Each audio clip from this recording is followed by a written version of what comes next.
What's going on, everybody? Welcome back to another episode of Bass Fishing Declassified, where today we're going to talk about fishing points in the fall on different bodies of water across the country. Now let's get to the first angler. All right, guys, so here we are on Lake Chickamauga. It's October. We're on the Tennessee River, man, this is one of my favorite times to fish, and one of my favorite types of situations to target fish this time of year is fishing transition points, like the one we have right behind us here, and kind of on this side too. Essentially, what we've got here is a main river channel here, the main Tennessee River channel, and then you've got this opening that leads into the back of this creek, and this is exactly what I look for this time of year. You know, during the fall, points are used as just transition areas. So the shad are going to start really making their heavy migration in the backs of these creeks. Right now, early October, they're not there yet. They're kind of still here on the main river channel making their way back there. But what the bass are going to do is they're going to set up on these points. This one right here in front of me is a little bit more defined, and then you've got the kind of downriver point over here that's a little bit more rounded. They'll use both of these points, even if they're a little bit more subtle. All they're doing is they're waiting on those corners. You know, we call them points, but they're actually corners where the shad are going to come down the river, make that turn around that corner, and the fish are going to be waiting there, ambushing them. So this is one of the most productive techniques or situations that I look for on the Tennessee River specifically, because there's a lot of these narrow openings where the fish tend to congregate as those shads start to move back into these creeks. And so one of my favorite techniques for targeting these fall fish is with a walking topwater bait like this Zara Spook right here. This bait right here is just a great way to kind of imitate those shad species that are moving in the backs of these creeks, and it's also really exciting, and you get a lot of big bites too. However, one thing that I'll also do is I'll start working my way down the water column. You know, if I'm not getting fish to come up to the surface for a topwater bait like the Zara Spook, I might start working down the water column, maybe go to a swim bait or a jerk bait next, and then go to the bottom with a football jig or maybe a shaky head, something like that. Just work your way down to the bottom. Even if the fish are focusing on shad, that doesn't mean that you can't throw like a jig or a shaky head if they're more bottom related. So it's just all about finding what points are holding the fish at that time and then working your way into the backs of the creeks. I like to start on the main river channel points and then work my way into the creeks to find those fish and intercept, you know, that large group of shad that are making their way into the backs of the creeks. So points are key in the fall. Oh, there he is. Oh, it never gets old. Not a big one, but they are fun during the fall, fishing these transition points leading into the backs of the creeks. Oh, that is so much fun. He got that big time. But that's how it's done right there. They do get bigger sometimes, but it is a blast targeting these transition points, especially when they lead into the backs of these bigger creeks. That's where you're gonna find the biggest population of fish. Hey guys, Cortiana here. Listen, I just want to take a minute and tell you guys how important fishing points is in the month of October in the Southeast. I'm talking about South Carolina, North Carolina, Georgia, maybe a little bit of Tennessee, Kentucky. I'm not talking about Florida, but a lot of those states right now in October, points are the deal. Points allow these fish to push bait up against it, ambush it, and it provides that natural habitat that bass are looking for to ambush bait. They get on the sides of the points, the front of the points, the tops. They can get on that deeper edge, wait till that bait comes up and over it, wait for the wind to push up and over the point. It pushes the bait over it, the bass can ambush it. It's just the way to do it.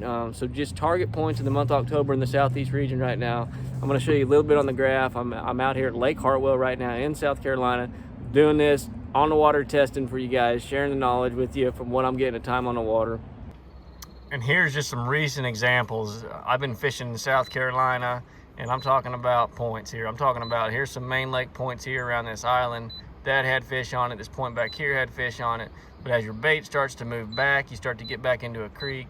There was a lot of fish schooling back here, come back to here, this point back here, and as the October moves on, you're going to see these fish, you're going to see populations in here and here and here get bigger. They're going to be out here moving on earlier, then they're going to move up in here. So I'm just telling you, it's just all about points, points, points. One key thing I want you guys to always think about, the main points like this are really important, but a little sneaky tip is look at these little sneaky points like this. This one here had a massive school of fish on it, and it's just a little sneaky inside point. That one's right on the main. The fish hadn't moved all the way back yet, but look for those little sneaky points like that, and that's going to help you find a few little key areas that maybe some other anglers are not finding. And it's just really important to follow the fish back point by point by point. So early October, September, these fish are going to be main lake. The main lake points are going to have a lot of bait, a lot of fish on them, and there's going to be fish back in the creeks. But as the month moves on into October, the fish are going to start to move back, and you just want to chase those points back. There's going to be some good stuff in between the points, but the points are going to help you figure out where the fish generally are located, whether there's going to be a lot of fish midway back in the creek, all the way back in the creek, or at the mouth. So focus on the points, and then from there you can fine tune it. Really quick, if you guys enjoy the content in this video and want more personalized instruction, head to our website, fishthemoment.com. Then go to the virtual lessons page. Here you can book one-on-one virtual lessons with each member of the Fish the Moment team. In these 1-hour lessons, the Fish the Moment team member will break down your lake using Google Earth and a contour line map and answer any questions you have. Whether you're preparing for an upcoming fishing tournament or a fun weekend on the lake, make sure you sign up for one of these one-on-one virtual lessons so you're fully prepared to catch as many fish as possible on the water. Check them out at fishthemoment.com.